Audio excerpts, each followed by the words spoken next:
gestor e gestora, seja bem-vindo à parte 2 do nosso podcast do Racicast, aí hoje falando sobre saúde emocional, sobre saúde mental, sobre vida de empresário, com 2 doutores psicólogos aqui conosco, Matheus Santos e Natan. Muito obrigado por estar com a gente, vamos dar continuidade aí a esse podcast que tá animal. E nós vamos, voltar aqui que nós estávamos falando sobre saúde mental, e principalmente voltada para o empresário. Eu quero fazer a seguinte pergunta: como não adoecer na famosa correria do dia a dia? Porque é interessante, né, cara? A gente vai conversar com ele, bom dia, tudo bem? Na correria. Na correria. A correria foi uma palavra que caiu no nosso vocabulário para dizer que a gente está trabalhando, né? E como é que a gente não adoece no meio dessa correria toda aí? Como é que a gente pode, né? O que vocês acham? Exato. Você sabe que o estilo de vida, né, do homem moderno, do homem contemporâneo, tornou 24 horas pouco. Você vai para São Paulo, se você quer fazer compras, 4 horas da manhã você vai no mercado e parece estar mais cheio do que 4 horas da tarde, às 16. Né? Então, o que é que produz isso? Se não o homem correndo atrás da máquina. Uhum. Né? E aí, dentro disso, o sociólogo polonês, que a gente estuda tanto, né, Zygmunt Bauman, vai olhar para esse tempo, vai fazer uma análise sociológica, vai dizer o seguinte: esse é um tempo onde as relações são fugazes, líquidas. E aí ele vai dizer que nós estamos na modernidade líquida. Né? As relações... E o que é o líquido? Quando você joga em cima da mesa, ele não tem forma. Uhum. Ele simplesmente vai tomando caminhos. Então, antes de a gente falar como se organizar, a gente precisa entender que é uma dinâmica desse mundo. Uhum, perfeito. É uma dinâmica do dia a dia e por isso que a gente precisa ter estratégias para lidar com a vida nessa correria. Entendi. Né? Mas eu acho que cai muito no que nós conversamos já na parte 1, na ideia de você se localizar. Para onde eu estou indo, o que eu faço, quais são minhas organizações com horário, com vida, o quanto essa correria está me afetando, não o quanto que eu gasto de tempo, sei lá, nas tecnologias, nas redes sociais. Legal. E também, em conexão a isso, no contexto clínico, a gente pode, talvez, afirmar que hoje as redes sociais é um dos maiores gatilhos para ansiedade. Perfeito. No contexto clínico, pouco que a gente vai localizando e o cara traz o sintoma de correria, de cansaço, de muitas coisas nesse sentido, vai ter um viés de tipo, o cara tá gastando muito tempo ali nas redes sociais, com comparação e tantas outras coisas, e inevitável, né? Instagram é um lugar onde você nunca vai encontrar gente com baixa renda, gente com uma estética inferior, não. É só lá em cima, né? Você nunca vai estar na mesma posição, né? Então, esse lugar de competitividade e tudo mais, é sempre bom se atentar, né? Pra gente não cair nesse limbo dessa correria toda, né? Entendi. Legal. Porque por mais que a gente policie a nossa vida, né? Acho que, como tu disse, o mundo, ele tá dessa forma. Né? Então, se a gente... É uma engrenagem, ela tá mesmo aí. Que a gente Como trabalhe a gente vai estar inserido dentro do ambiente que vai estar nesse formato, onde que 4 horas da manhã o mundo já está ligado, conectado, já rodou 1000 coisas na internet, né? Eu vejo, a gente estuda tem um pouquinho sobre esses temas, né? Principalmente lá na igreja, e tem um tema que eu acho que é muito interessante, que é o FOMO, né? Que é o Fear of Missing Out, né? Que é o medo de que a gente está perdendo alguma coisa. Né, de que saiu um vídeo eu não vi, de que saiu uma notícia eu não li, de que teve uma empresa nova revolucionando o mercado e eu não vi, que existe alguma coisa que eu não estou acompanhando. E esse medo faz com que a gente entre ainda mais nessa correria, nessa espiral louca aí de só trabalhar e fazer, né, tudo que praticamente destrói a nossa mente. Isso. Né? Isso afeta não só o empreendedor, esse estilo de vida, como qualquer ser humano. Tá? E a gente pode pegar até, por exemplo, os adolescentes. Exato. E aí a gente compara a adolescência de hoje e a nossa adolescência. Beleza, a gente estava na rua e tal, toda aquela dinâmica. A gente pega hoje, poxa, é tudo mais fácil. Se está com fome, pede no iFood e está em casa. Só que também, ser adolescente hoje, eu preferiria ser da minha época no que diz respeito, cara, à competitividade. Então, hoje, se tu não tem iPhone, tu estás em um outro nicho.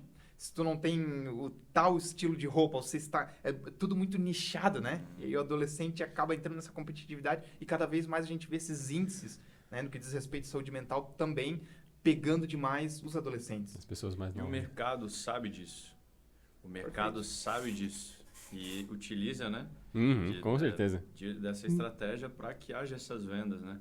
É engraçado que, trazendo a psicologia que se chama um viés evolucionista, que os nossos trabalhos eram muito diferentes há 100, 200 anos atrás, né? Eram coisas muito práticas.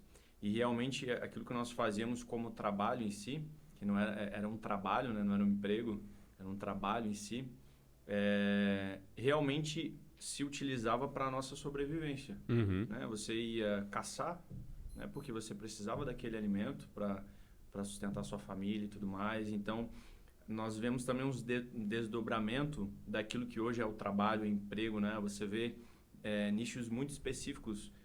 Atendi uma vez um profissional que ele trabalhava como analista de tecidos, eu acho que de tecidos árabes, ou um tipo de tecido específico. Então, olha só, o trabalho dele era fazer análise de cada microfio ali, da tintura e tal. Então, a gente vê uma fragmentação nos trabalhos e na especificidade do conhecimento em si.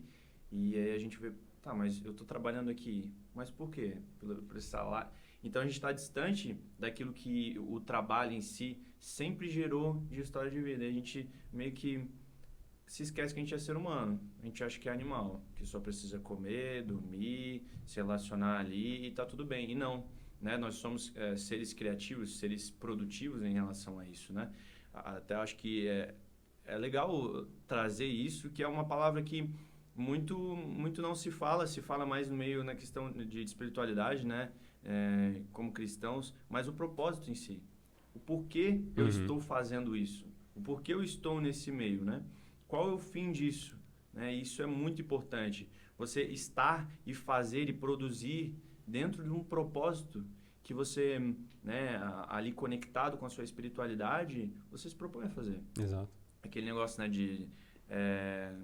se você acordasse todo dia 5 horas, né, para fazer aquilo que você está fazendo hoje, alguma coisa assim, né, tem uma frase relacionada a isso. Você acordaria bem, acordaria feliz, ou você acordaria cansado, triste, né? Até uma pergunta para você, né? Se faça a pergunta. Hoje, se você tem um trabalho, você acordar 5 horas, 6 horas, feliz ou triste? Ou pensando na sexta-feira, como você falou. Né? Disposto. Né? Legal, muito bacana. Até porque as pessoas falam muito dessa frase que é bem icônica, né? Trabalhe com o que você ame, que você não vai trabalhar um dia sequer na sua vida.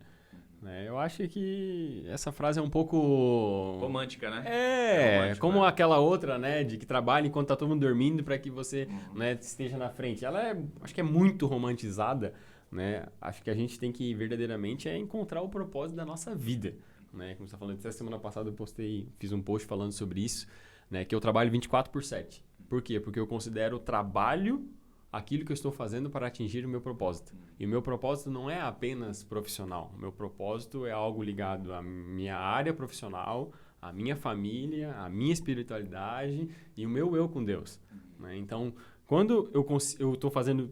Eu sempre estou fazendo alguma coisa para atingir um desses pontos do meu propósito de vida. Então, eu estou sempre trabalhando, inclusive enquanto eu estou dormindo. Né? E se eu estou descansando é porque eu preciso descansar para poder atingir o meu propósito. Sim. Então, se a gente consegue, acho que encontrar o nosso propósito, inclusive eu estou ajudando um funcionário nosso, que falou, cara, eu não consigo encontrar meu propósito, eu estou quase que dando uma de coach na vida dele, assim, não, faz assim, faz assado, me manda mensagem e tal, e tu vai sair dessa, tá? Pode ter certeza, entendeu?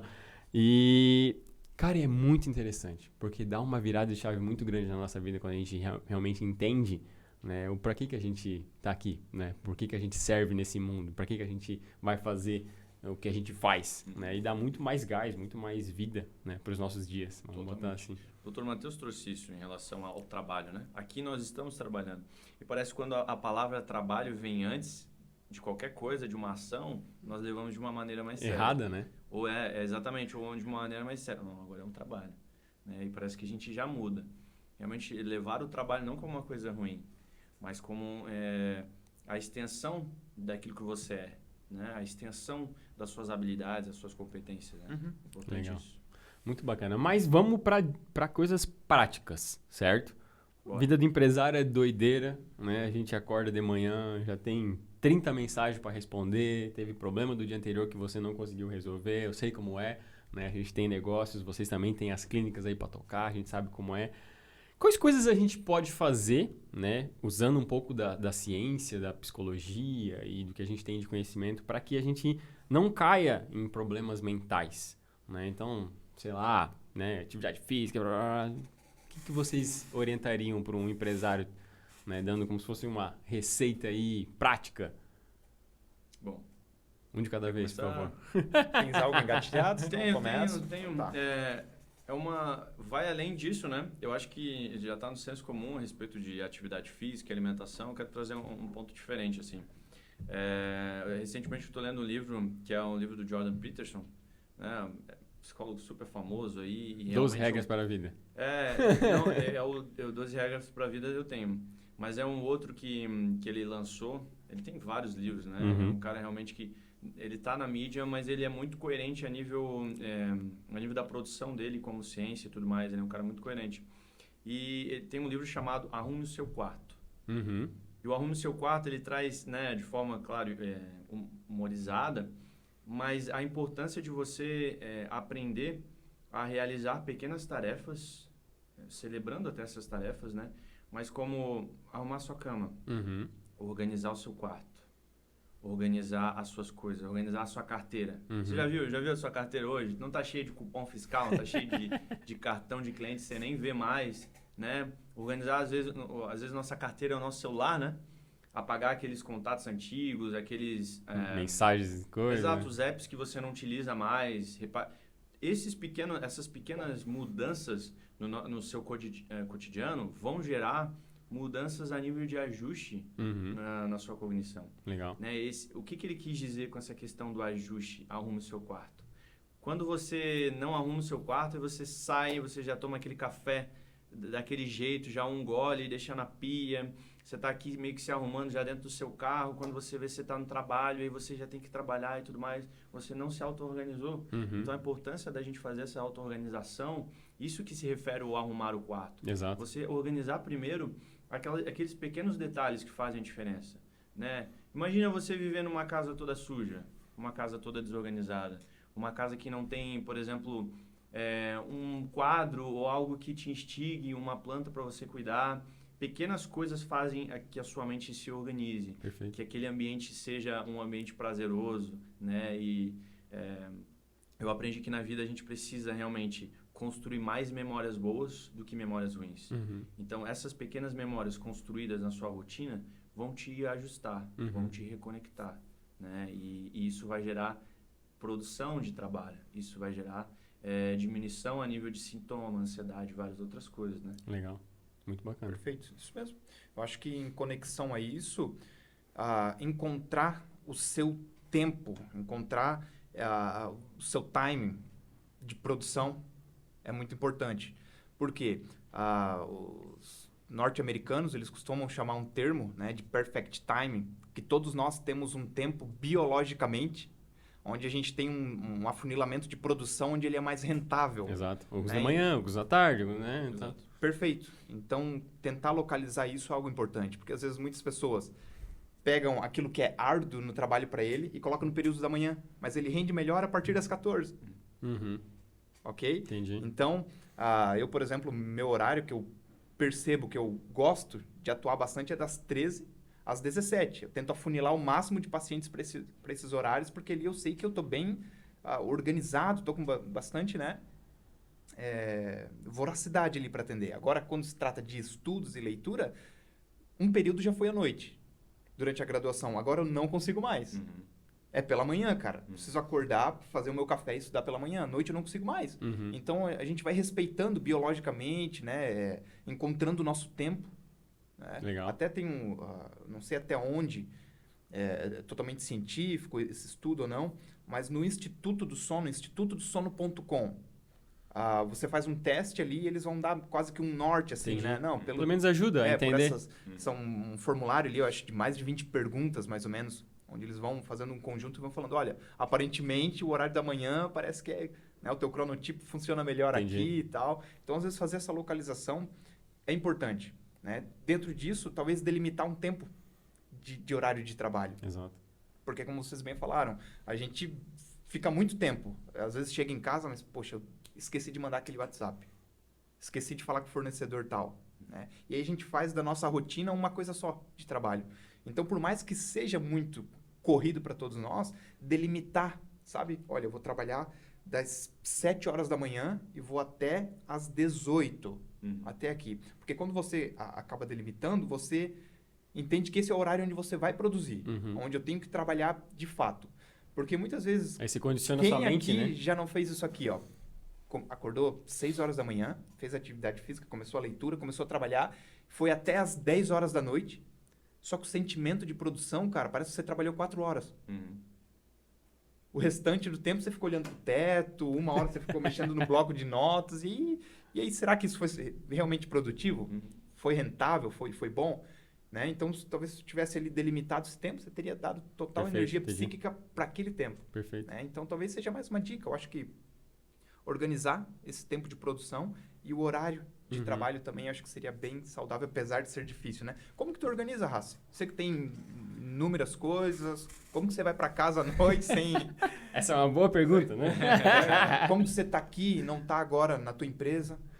Tá tudo, entendendo? eu classifico lá como uma agenda perfeita. Perfeita ela não é, mas é uma agenda que norteia tudo aquilo que eu quero fazer. E eu coloco nessa agenda tudo, mas quando eu digo é tudo mesmo. É tipo, é o tempo que eu vou tomar café, é o tempo que eu vou tomar banho, é o tempo que eu vou me locomover de um lugar para o outro. É tudo. É que as pessoas tendem a utilizar a agenda apenas para os seus grandes compromissos. Ah, eu tenho uma reunião às 16 horas. Aí você lá e bota na sua agenda. Eu boto literalmente tudo. Aí eu acordo de manhã, faço meu devocional, né? Então eu tenho a minha agenda lá, acordo todo dia às 5 horas, faço devocional, faço minha leitura, faço exercício físico, tomo café, tomo banho, vou trabalhar. Aí tem toda a organização do trabalho e assim a gente vai fazendo para dar certo. E o que eu falo é, a tua agenda ela tem que ser um órgão máximo da sua vida para ela gerenciar sua rotina. Que se tem lá um compromisso que estava marcado às 10 horas e aí, sei lá, chegou 9h45, não deu para fazer aquele compromisso, tu vai ver que não vai dar para cumprir aquele compromisso. Tu vai ter que aprender a renegociar com a tua agenda. Ó, vou tirar daqui das 10 para poder continuar o outro que eu estava fazendo, mas eu vou te jogar lá para sexta-feira, vou te jogar lá para quinta-feira. Né? Então ela tem que ser um órgão máximo onde vai reger a tua organização, né? O teu arrume a sua casa. E isso, com certeza, é um dos grandes fatores para que dê certo poder ter empresa tocando, ter consultoria, ter outra empresa e assim as coisas funcionarem de uma forma. Tem a casa, né? Tem família, etc. E, claro, pessoas boas nos lugares certos, né? Claro que quando a gente começa o negócio, tu faz tudo, né? Já virei madrugadas trabalhando quando eu abri um negócio. Mas hoje, graças a Deus, a gente tem pessoas boas colocadas nos lugares corretos. Então, existe uma hierarquia, tem coordenadores, tem líderes, tem, né, cada um tocando suas áreas e a gente vai apenas gerenciando essas pessoas. Né? Até tem um exemplo muito importante que eu gosto sempre de falar, que está na Bíblia, né? Quando o rei Davi estava com problema para poder cuidar de... Rei Davi, meu Deus, eu falei besteira, Moisés estava com problema de cuidar todo o povo, que tudo vinha para cima dele. O que o sogrão dele lá falou e falou? Ô, cabeção, vai lá e bota líderes de 1000, líderes de 100, líderes de 10 e assim sucessivamente. E assim você vai conseguir, você administra apenas os seus 10. Seus 10 administram 10, que dá 100, que administram 10, que dá 1000 e assim vai indo. E aí, claro, só vai chegar para ti aquilo que é extremo. Tu vai definir a estratégia e aí a coisa flui muito mais fácil do que quando você quer fazer tudo, né? E aí evita até o burnout, né? De tu querer, como a gente falou lá no começo, no parte 1, né? Segurar tudo, querer fazer tudo. Não, tem que abrir mão. Tem que abrir mão para dar certo. Ô, Raça, legal. Eu acho que você tocou num ponto também que a gente poderia colocar como mais um desses pilares todos, o fato de que essa organização... Porque, olha só, não há nada pior, tá? Para nossa saúde, talvez até mental, do que a gente acordar e não saber o que a gente tem que fazer. Exato.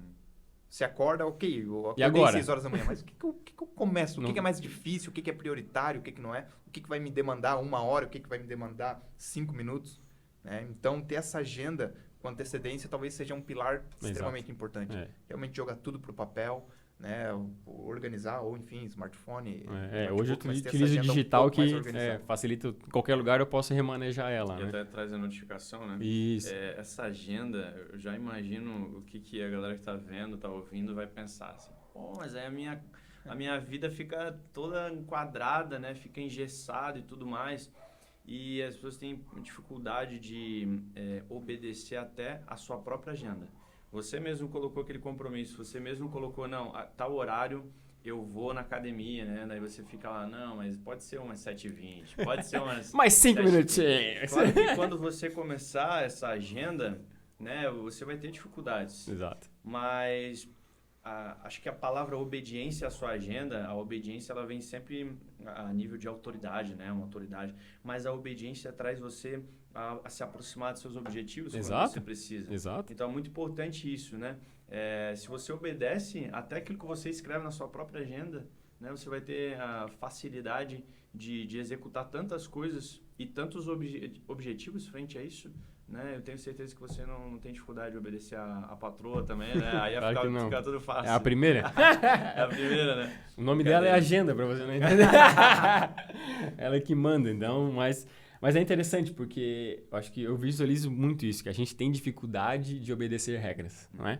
Eu não sei se é só o brasileiro ou vamos falar assim, o resto do... Vocês estudam mais essa questão filosófica, mas eu vejo principalmente o brasileiro, tem dificuldade de obedecer regras. Estava até conversando com a Mayara ontem, a gente estava falando sobre isso. Cara, como é interessante, cara. As pessoas, sinal tá vermelho, as pessoas passam. Não respeitam o tempo que tem que esperar para poder atravessar na faixa, né? Você espera hoje na faixa para atravessar quando tá o sinal verde? Espero. Mas tem muita gente mas tem que muito que não, né? Se não tem... Isso já vai além, já vai para um comportamento social mesmo, né? De uma questão... que ficou... Tem alguns livros que falam do jeitinho brasileiro, que ficou...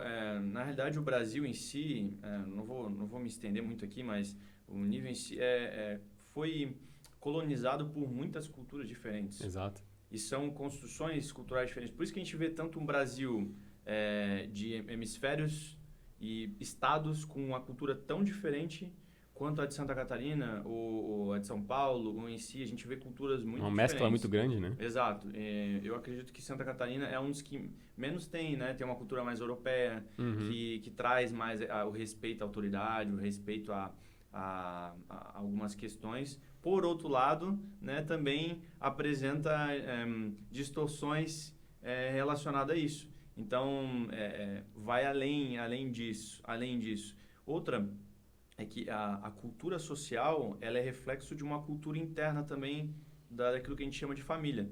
Se você tem uma família, né, isso para quem hoje, né, casado, eu sou casado e quero ainda ter filhos, ainda não tenho, mas nós produzimos cultura para fora também. Então, você tem a possibilidade de construir uma cultura dentro da sua família que gere também pessoas, que gerem membros de uma sociedade que vão mudar aos poucos, né? A gente vê também uma sociedade que tem a família meio esquisita ali no meio de tudo isso, né? Isso gera também consequências gerais. Legal. Vamos voltar para o empresário. Vamos. Muito show. Mas é verdade, é muito bacana isso. Só que se a gente aprende a organizar isso tudo, dá um diferencial bem grande. Na minha produtividade hoje, eu julgo que ela acontece justamente por isso. Por ter essas delimitações, por alguns hábitos que eu aprendi a colocar, né? Um dos primeiros hábitos que eu botei, que eu visualizei, que mudou muito a minha vida, foi o hábito da leitura. Eu era um cara, até 2018, que praticamente não lia livro. Acho que eu li um livro de quando fiz a faculdade até 2018, foi muito. E isso, não estou falando aí de mais ou menos 16 anos, não é? Mas de 2018 eu comecei a colocar esse hábito e isso fez um crescimento de produtividade muito grande. De organização de ideias, de conseguir botar as coisas para funcionar e de aprender coisas novas, né? Hoje eu falo, cara, a forma mais barata de você aprender conhecimento é lendo. Cara, e a forma mais consolidada, talvez, os livros existem há quantos milhões de anos? Né? Quantos milênios que já existem livros? Né? A própria Bíblia já tem né, algumas centenas foi escrita há muito tempo. Então, a gente precisa, acho que, colocar esses hábitos. O primeiro que eu diria seria a leitura. Se hoje, né, você gestor que está vendo, não tem o hábito de colocar a leitura no seu dia, né, acho que a gente falou que já é pelo menos uns 10 livros, né? Eu citei uns 3, vocês já citaram alguns aí também. Eu acho que tem uma barreira muito grande de literatura ainda no Brasil. Esse dia eu estava lendo um artigo que dizia que o brasileiro lê em média 1 página por ano. Eu fiquei assim... Cara, como pode isso, velho? 1 página por ano, em média. É muito pouco, mano. Pouco demais. É muito pouco. Entendeu? Então, tente colocar. E como eu coloquei, eu vou falar e depois vocês falam sobre o hábito de leitura, que eu acho que é muito importante. Bom. Eu coloquei, primeiro, lendo conteúdos que são mais fáceis para mim. Então, eu busquei, né, conteúdos relacionados à empresária, contabilidade, coisas do tema. Então, eu peguei isso. Então, eu sempre falo para qualquer pessoa que me pergunte, como é que eu entro? Cara, se tu gosta de ler gibi, começa lendo gibi. Para te criar o hábito. Começa lendo uma revista de esporte. Começa lendo revista de esporte, não tem problema. Né? Para te criar o hábito. E coloca na sua agenda um tempo. Não importa se você vai ler uma página em meia hora ou se vai ler 30 páginas em meia hora. Mas se você colocar o tempo e você respeitar aquele tempo, conforme vai melhorando o seu cérebro, você vai conseguindo ler mais. E isso vai fazendo com que você pegue livros maiores, mais densos e assim sucessivamente. Né? O que vocês diriam sobre esse hábito de leitura? É um assunto extenso, hein? Meu Deus. Tocou num ponto bom. Legal. Não, sem dúvidas. Eu acho que para o empreendedor é inevitável, né? Tanto no que diz respeito ao autoconhecimento, você, né, ter acesso a outras formas de ciências e tal, quanto as questões de ordem também de cérebro, né? Então, se a gente depender, claro que o Nathan pode falar melhor para nós, mas se a gente depender exclusivamente do cérebro, a gente só vai dormir, comer e se render aos prazeres. Que ele quer comodidade, né? Exatamente, né? É um órgão flácido, preguiçoso. Né? Não é um músculo, mas requer estímulos. Né? Então, a leitura é onde toca nesse lugar. E é tão interessante porque nós falávamos de Alzheimer antes, né? E tem um estudo na Inglaterra que eles fizeram apontando exatamente isso, que o hábito da leitura estende, né, essa possibilidade de doenças mentais, porque você está sempre nesse processo, né, de estimular, de trabalhar essas questões mentais, né? Então, olha a importância do hábito da leitura nesse campo. Particularmente, a leitura, Nathan, salvou a minha vida, cara. De verdade, Rassi. Mudou, assim, salvou a minha vida. Eu venho de um índice, devido à própria infância e tudo mais, de reprovação. Eu reprovei 2 vezes. E hoje a gente atende na clínica, a gente sabe o caos que uma reprovação escolar a longo prazo causa. O meu contato com a literatura foi tardio. Eu comecei a ler ali a partir dos 18, 19 anos de idade. Então, tive que ir atrás, sabe? Enquanto eu, com 20 anos de idade, estava lendo Pequeno Príncipe, uma criança de 4 anos já tinha lido. E aí tu fala, cara, estou muito longe. E aí tu precisa correr atrás. Então, nesse alcance de começar a ler, de começar a ter esse contato, a minha vida, ela entrou por um outro caminho, assim. Tipo, eu sempre sentei em mesa, sempre falei sobre tais coisas, sempre tive tais amizades, tais conhecimentos. E, de repente, alguns livros foram inevitavelmente me jogando para algumas mesas, para alguns lugares. De repente, estou aqui num podcast, e não só por causa da leitura, mas é uma condição dos livros que me trouxeram estar aqui. Né? Então, a leitura também, para o empreendedor, é uma das coisas que vai fazer com que ele entre em caminhos onde talvez ele sempre esteve num nicho. Exato. Sempre saiu do trabalho dele, foi beber no bar, fazer tais coisas, foi encontrar alguns amigos, foi jogar futebol. E, de repente, essa cultura literária começa a levar ele para uns caminhos que ele pode dizer o seguinte, cara, se não fosse o livro, eu não teria acesso a esse tal empreendedor. Exato. Se não fosse o conhecimento adquirido pelo texto, eu não estaria aqui. Que legal. E aí, em Humanas, a gente que trabalha com isso, o texto é o material pelo qual nós vinculamos o conhecimento, cara. Exato. Não adianta. A gente precisa do texto para... Enfim, mas já fomos longe demais, né? Não, mas que é um assunto tão prazeroso, cara. Tão bom e que mudou minha vida e que faz muito sentido. Então, a gente estava falando a respeito do hábito de leitura, e não só para esse meio empresarial, um meio que parece, né, que a questão socioeconômica mais alta, não. Eu diria que você diarista, leia. Você pedreiro, leia. Nós precisamos entender que o hábito da leitura não está somente direcionado apenas para um público, né, ou para uma casta, né, um núcleo ali exclusivo. Não. O hábito da leitura é um hábito que desenvolve o ser humano em si, seja em qualquer tipo de área que você deseja se desenvolver. Então, é um instrumento de desenvolvimento, é um instrumento de aprendizado. Nós aprendemos todo dia? Nós aprendemos todo dia, com tudo aquilo que nós fazemos. Com algum vídeo, algum filme que a gente assiste, indo comprar pão, a gente aprende se esse aqui é mais interessante, esse não é, nas nossas escolhas. Então, tudo aquilo que nós fazemos e produzimos como sociedade, como indivíduos, passa pela leitura. Então, é super importante isso, né? De trazer esse papel também. Você que trabalha com, às vezes, você acha, não, mas eu trabalho com um trabalho braçal, né? Como a gente já havia comentado. Trabalho braçal, eu não preciso.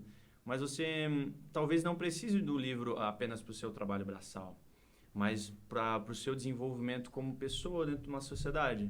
O seu desenvolvimento em diversas outras áreas, né? A gente volta também naquele nível criativo, no nível do ócio, né? Que esse também era o nível do ócio, né? Estar lendo, estar produzindo algo na leitura, né? Na leitura em si. Também então, pode ser um lazer, né? Também pode ser e é um lazer, né? Particularmente eu levo como um lazer, assim. Tem pessoas que acham que é chato ficar lendo, né? E não consegue, eles começam a ler, dá sono, etc. Talvez porque não encontrou o horário correto de se ler. Acho que tem muito disso também. A pessoa às vezes trabalhou o dia inteiro, e vai deitar na cama 11 horas da noite, vai pegar o livro para ler. Tá morta de cansado, a mente já não consegue mais processar nada. E aí vai querer ler, realmente vai ser uma coisa penosa para ela ali. Então tem que aprender, não. Melhor eu ler depois do almoço, ou melhor eu ler de manhã. Não sei, acho que cada pessoa tem o seu hábito melhor. Isso. Né? Esses dias eu abri uma enquete ali no Instagram sobre as dificuldades, né, com a leitura. E as maiores porcentagens, a primeira foi tempo. E o segundo ponto foi as distrações. Então, todo mundo se queixa em relação ao tempo, né? Poxa, eu não tenho tempo. Então, uma das premissas, e que para mim funciona, parece que eu esqueci alguma coisa. Eu saio sem o celular, de casa eu posso esquecer do celular, mas eu não saio sem um livro.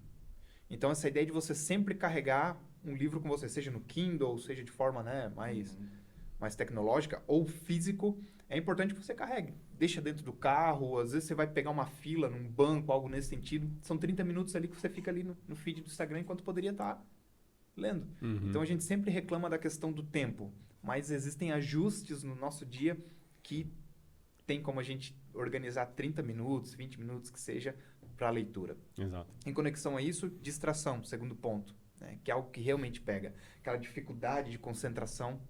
Você leu 2 páginas e, de repente, como que eu cheguei aqui? Tipo, como que chegou nesse assunto? Volta. Leu a página inteira e não entendi Volta nada. Volta. Exatamente. Eu acho que alguns fatores também do ambiente é muito significativo. Tá? Você falou em relação à leitura, não fazer isso antes de dormir, né?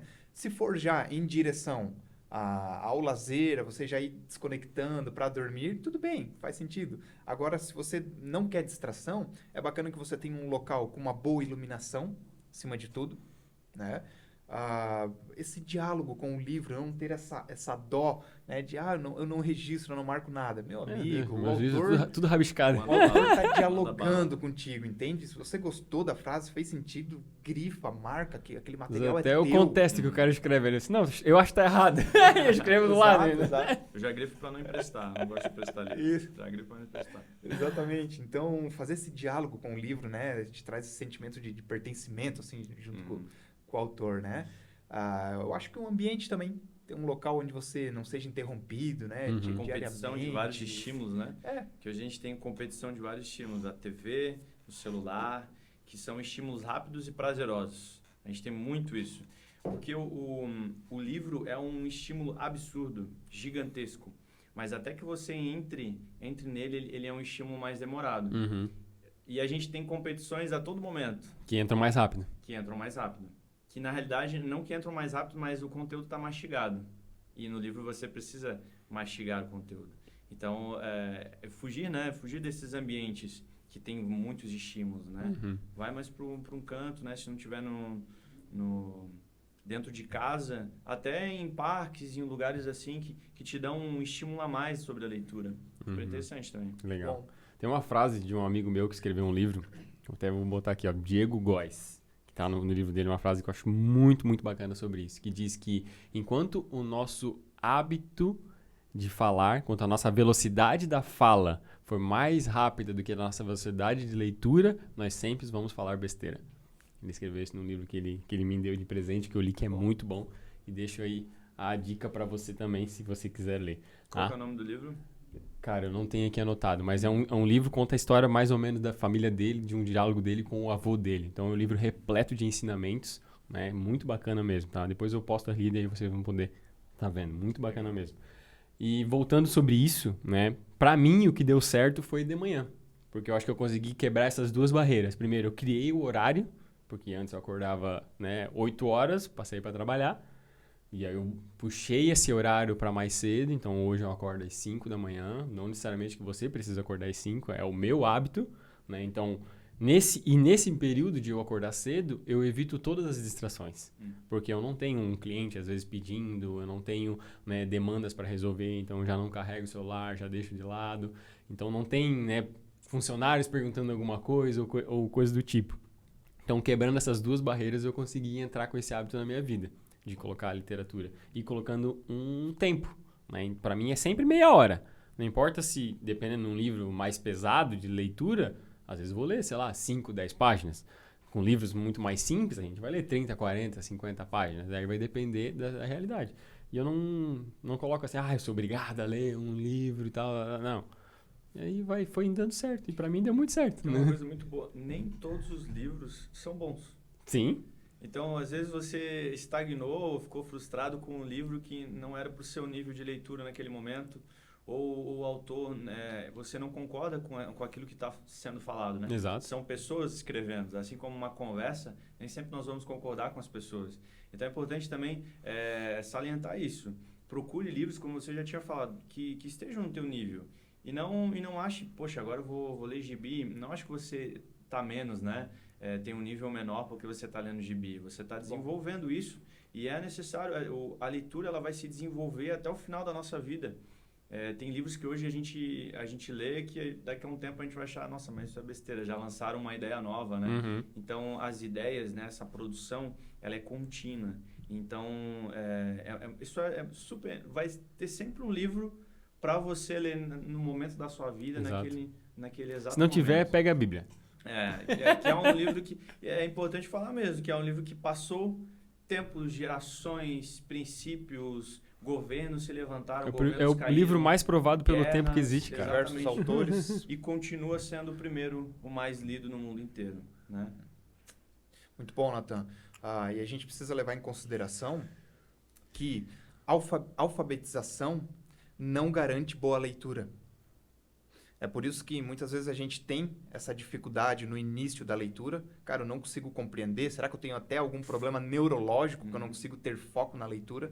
Mas a grande questão é que é processual. É uma questão de hábito. Você vai lendo, vai se desenvolvendo, vai pegando manejo do texto, pontuação. E é a partir disso que o senso crítico é esticado. Exato.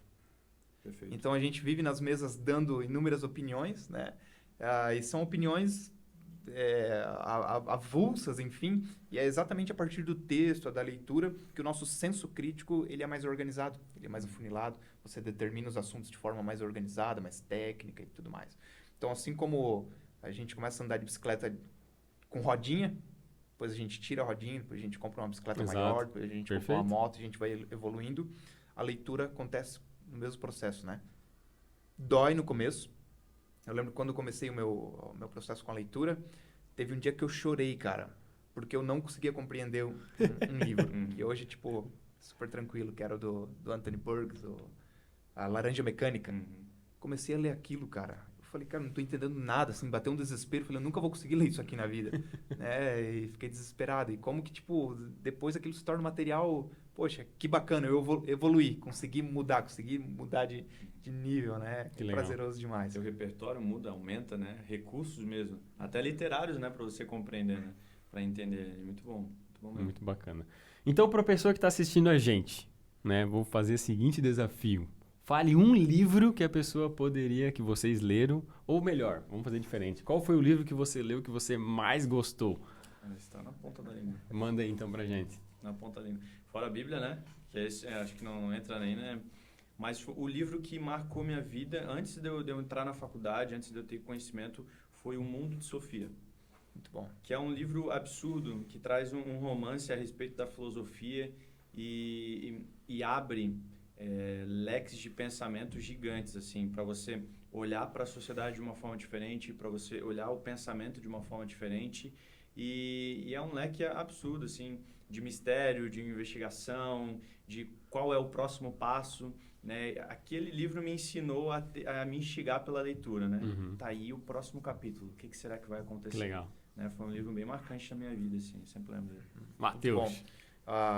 É uma pergunta muito difícil de se responder, muito mesmo, porque cada livro ele marca um tempo, tá? Então, eu acho que eu pontuaria no viés mais religioso, C.S. Lewis, Cristianismo Puro e Simples, Muito bom. Muito bom. fez algumas confirmações apologéticas que me marcou bastante. E atualmente, a autobiografia de Martin Luther King. Legal, essa eu não li, não. Biografias E mexem eu gosto de bastante. biografias. A biografia Esse eu eu gosto já vou bastante botar na também, lista pra ler. É muito bom. E eu acho que tem essa conotação assim, de tempo, porque por mais que um livro seja, no que diz respeito, básico, mas para aquele tempo ele teve uma imersão significado que fez forte. muito Aham. sentido Uhum. para aquele tempo. Talvez hoje eu não diria, olha, tal livro é importante, mas na época, de fato, Sim. me marcou, Exato, sabe? legal. Perfeito. Pra mim, Dois livros ótimos. eu vou dar um livro diferente. Nada de filosofia, de palavras e tal. Pra mim é Dobre os Seus Lucros, do Bob Pfeiffer. Foi um livro que conta o estilo de administração, né, do... Eu tenho ele, nunca li. Muito bom. Tenho ele. Para qualquer empresário eu recomendo. Um livro fácil de ler, pequeno, né, Já soube bem, que é livro bem de cabeceira de muita gente. livro de cabeceira do Teles, que é foi um dos administradores da Ambev por muitos anos. E ele dá dicas extremas aí, cara, pro cara que tá com o seu negócio aí, como administrar. É muito bom mesmo. Pra mim, foi um dos livros, assim, que nessa área mais me impactaram. Mas leio também outros temas também, né? E com certeza sei que é muito importante a gente ler de várias fontes diferentes, né? Se for falar da estante de livro de cada um aqui mesmo, a gente vai ficar até... Que é muita coisa. E a estante de livro denuncia quem você é, cara. É verdade. Denuncia. Você chega na casa de alguém e, pra nós, né, que somos aí amantes dos livros, é a primeira coisa. Se eu vejo que tem um espacinho lá que tem alguns livros, é o primeiro lugar. Dou uma disfarçada e chego... Vou dar uma "Esse cara bisbilhotada. lê, cara." Dependendo do que ele lê, a gente já, né, Já dá sabe o uma que fala. definida. É? O cara... Mas Essa é? é uma dica boa também na terapia, né? Me fala os 3 últimos livros que você leu. Né? A gente faz essa pergunta na entrevista de emprego. Mas é ótima pergunta. É A verdade. pessoa fala assim, jornal, a mão e... A Turma da Mônica. BBB.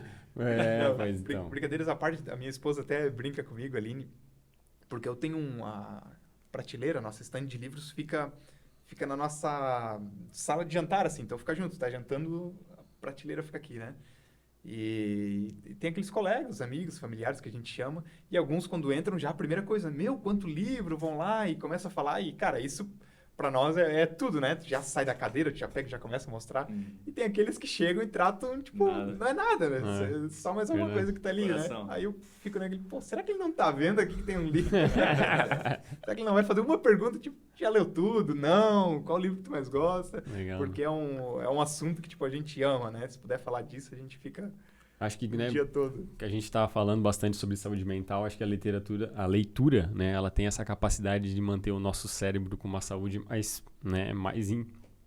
em dia, Muito bom. né? Porque ele fica ali dando esses estímulos, como vocês bem falaram. Então, independente do que mesmo para uma empregada doméstica, mesmo para um pedreiro, mesmo para enfim, qualquer trabalho que você execute, o hábito de ler vai te ajudar com certeza. E hoje tem até outras ramificações, né, cara? Se você quer explorar a fantasia, a criatividade, tudo isso que a leitura oferece, você pode, por exemplo, começar por um audiobook. Exato. Quantas vezes cansado, tipo, eu coloquei a Bíblia, né, no aplicativo do Spotify, Mateus escutando. capítulo 1. E vai tranquilo. Tá entendendo? Então, Pelo menos hoje a ainda tem mente está essas- entrando no eixo, né? Muito bacana. Mas, infelizmente, estamos chegando ao final aí do nosso podcast. acabou já. O papo tá muito bom, né? Tivemos 2 partes aí, mas chegamos ao final, foi muito bacana. Talvez a gente marque mais um aí, vamos fazer uma nova sessão aí, vai ser muito bacana. A gente fala só sobre livros. Legal. E antes de finalizar, não poderia deixar aqui, passa pro pessoal aí como eles podem te encontrar, Matheus. Encontrar a clínica, tal, né? Conta o pessoal, manda o seu arroba aí pra... Perfeito, legal. Antes de qualquer coisa, um prazer conhecer o Natan, né? Fortalecer Obrigado. esse vínculo, essa verdade. amizade profissional. A Haas, que já é conhecido nosso. Obrigado pela oportunidade Nada, também de expandir conhecimento, né? Gente, acho que vão estar colocando Isso, pode colocar o Instagram, Pode estar então. procurando por lá, a gente conversa, qualquer dúvida, a gente pode estar esclarecendo, pode estar conversando. A Vis.clínica também é onde a gente atua. A gente trabalha em Barra Velha, temos um ambiente ali de trabalho junto com a minha esposa. A minha esposa é cirurgiã dentista, então a gente sempre faz esse trabalho multidisciplinar com outros profissionais também. E é bem bacana. Que show tá de bom? bola. Obrigado. Nada. Natan. Meu Deus, agradecer de verdade. Foi um prazer estar aqui, estar em trabalho com vocês, né? Foi muito, muito importante. Muito obrigado pelo convite de verdade. E deixar, né, o contato vai ter o @ também, mas deixar o meu pessoal, que eu vou desenvolver mais coisas. E deixar também a clínica que hoje eu atendo, que a gente faz esse trabalho multidisciplinar também. Legal. Principalmente voltado para o desenvolvimento infantil, né? E a gente também abrindo agora novas portas para atendimentos de adultos. Então é super importante.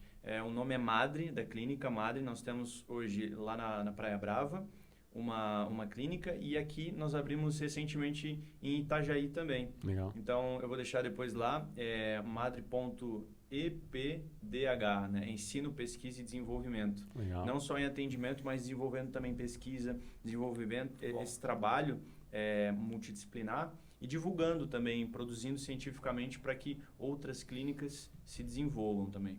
Show de bola, muito obrigado pela presença de vocês, obrigado mesmo por esse conteúdo aí que foi tremendo. Tenho certeza que os gestores que estão vendo aí esse nosso podcast vão, pelo menos, ser estimulados, né? A ler mais, a sair de repente de uma situação que eles estão, a procurar uma terapia, procurar, né, alguém para conversar, que é muito bacana, e tenho certeza que vai fazer crescendo mais. As portas sempre estão abertas aí para vocês. Tá? Que vocês puderem, a gente tá aí, vamos gravar mais um, hein? Pode deixar que eu vou botar na agenda aí, vamos gravar mais um. E você, gestor que está assistindo o nosso podcast, muito obrigado pela sua presença, né? Só lembrando que nós estamos na Tuju Lab, a nossa casa colaborativa, onde você também pode gravar o seu podcast, seu curso, o que você bem entender. Temos uma equipe especializada para te atender. E toda quinta-feira um novo episódio. Aquele abraço e tchau!